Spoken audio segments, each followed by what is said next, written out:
സ്വാഗതം പേജ് 10 സ്റ്റോറീസിലേക്ക്. ഇറാൻ കാരണമാണോ വൈറ്റ് ഹൗസ് പ്രസ് സെക്രട്ടറി സ്ഥാനത്ത് നിന്ന് കരോലിന ലെവിറ്റ് രാജിവെച്ചത് എന്നതാണ് ചോദ്യം. ഈ ചോദ്യത്തിൽ ചില കാര്യങ്ങളുണ്ടെന്നാണ് അമേരിക്കൻ മാധ്യമങ്ങൾ തന്നെ സൂചന നൽകുന്നത്. ആദ്യം നമുക്കൊരു ദൃശ്യം കാണാം.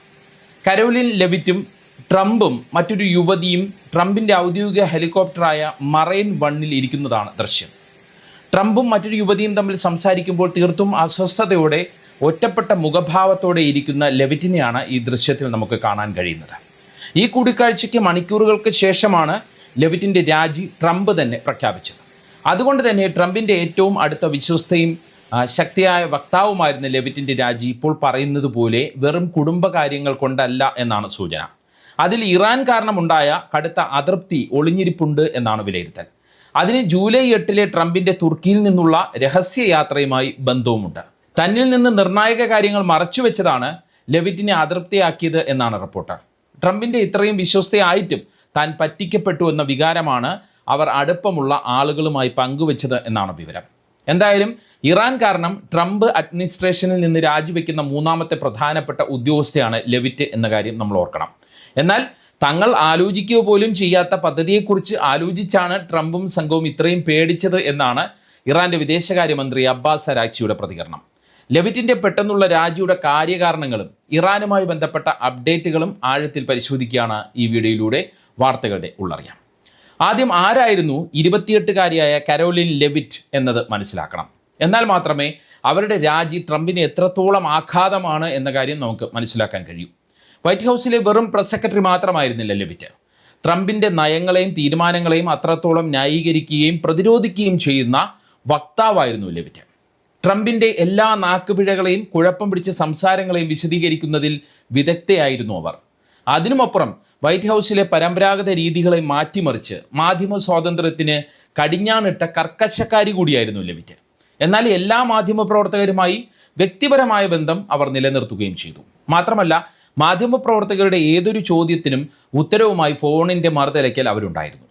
എയർഫോഴ്സ് 1 വിമാനത്തിൽ ട്രംപിനൊപ്പം ഏതൊക്കെ മാധ്യമപ്രവർത്തകർ സഞ്ചരിക്കണമെന്നതിൽ വരെ ലെവിറ്റ് ഇടപെട്ടിരുന്നു. അസോസിയേറ്റഡ് പ്രസ് വാർത്താ ഏജൻസിയെ വൈറ്റ് ഹൗസിലെ ചില പരിപാടികളിൽ നിന്ന് വിലക്കുകയും അവരുടെ റിപ്പോർട്ടറെ എയർഫോഴ്സ് 1 നിന്ന് ലെവിറ്റ് ഒഴിവാക്കുകയും ചെയ്തിരുന്നു. ഇതുപോലെ ട്രംപിൻ്റെ പല നിർണായകമായ തീരുമാനങ്ങളിലും ലെവിറ്റിൻ്റെ സ്വാധീനമുണ്ട് എന്നതും പരസ്യമായ രഹസ്യമാണ്. അതായത് ട്രംപ് അഡ്മിനിസ്ട്രേഷനിൽ അത്രത്തോളം പ്രധാനപ്പെട്ട ആളായിരുന്നു ലെവിറ്റ് എന്ന് അർത്ഥം. അടുത്തിടെ രണ്ടാമത്തെ കുഞ്ഞിന് ജന്മം നൽകിയ ലെവിറ്റ് ഗർഭകാലത്ത് ചെറിയൊരു ഇടവേള എടുത്തിരുന്നെങ്കിലും ചുമതലയിലേക്ക് ജൂണിൽ തിരിച്ചു വന്നിരുന്നു. അതുകൊണ്ട് തന്നെ ഒരു മാസത്തിന് ശേഷം, അതായത് ജൂൺ കഴിഞ്ഞ് ഒരു മാസത്തിന് ശേഷം പെട്ടെന്ന് രാജിവെക്കാൻ ലെവിറ്റിനെ പ്രേരിപ്പിച്ചത് എന്താണ് എന്നതാണ് ചോദ്യം.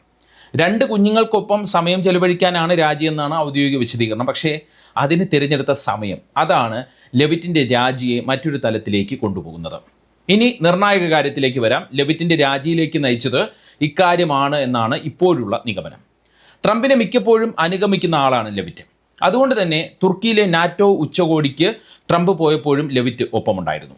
എന്നാൽ ട്രംപ് അവിടെ നിന്ന് ഇറാൻ്റെ ആക്രമണത്തെ പേടിച്ച് ഒളിച്ചു കടന്ന ചെറു വിമാനത്തിൽ പക്ഷേ ലെവിറ്റ് ഉണ്ടായിരുന്നില്ല.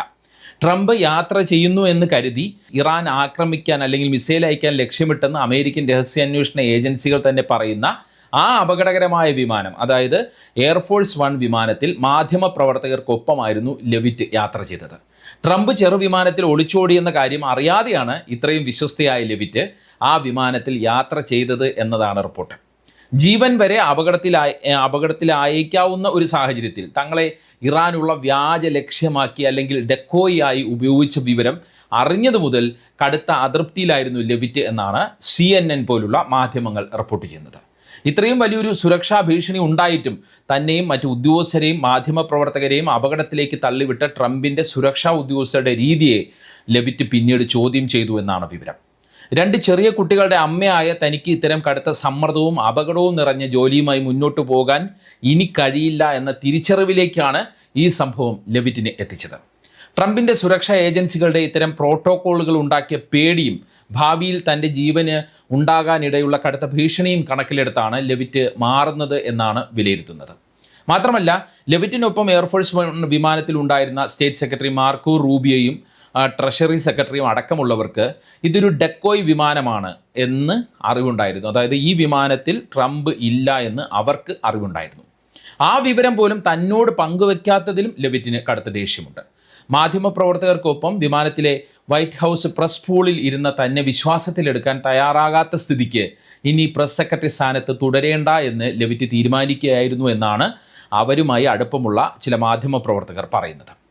ട്രംപിനൊപ്പം ചെറിയ സൈനിക വിമാനത്തിൽ ഉണ്ടായിരുന്നത് പ്രതിരോധ സെക്രട്ടറി പീറ്റ് ഹെഗ്സത്തും ട്രംപിൻ്റെ ഏറ്റവും അടുത്ത സഹായികളായ വാൾട്ടൻ നൗട്ടയും നതാലി ഹാർപ്പുമായിരുന്നു. ഇതിലേക്ക് 2 ചെറിയ കുട്ടികളുടെ അമ്മയായ തന്നെയും കൂടി ഉൾപ്പെടുത്താമായിരുന്നു എന്നതാണ് ലെവിറ്റിൻ്റെ വികാരമെന്നാണ് ചില സോഷ്യൽ മീഡിയ ഇൻഫ്ലുവൻസർമാർ, അവരുമായി ബന്ധമുള്ള സോഷ്യൽ മീഡിയ ഇൻഫ്ലുവൻസർമാർ പറയുന്നത്.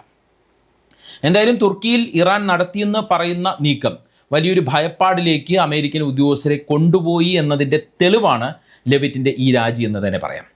ട്രംപിനെ വധിക്കാൻ അത്യന്തം ഗൗരവമേറിയ പദ്ധതിയാണ് ഇറാൻ അങ്കാറയിൽ ആസൂത്രണം ചെയ്തത് എന്നാണ് അമേരിക്കൻ രഹസ്യാന്വേഷണ ഏജൻസികൾ തന്നെ സ്ഥിരീകരിക്കുന്നത്.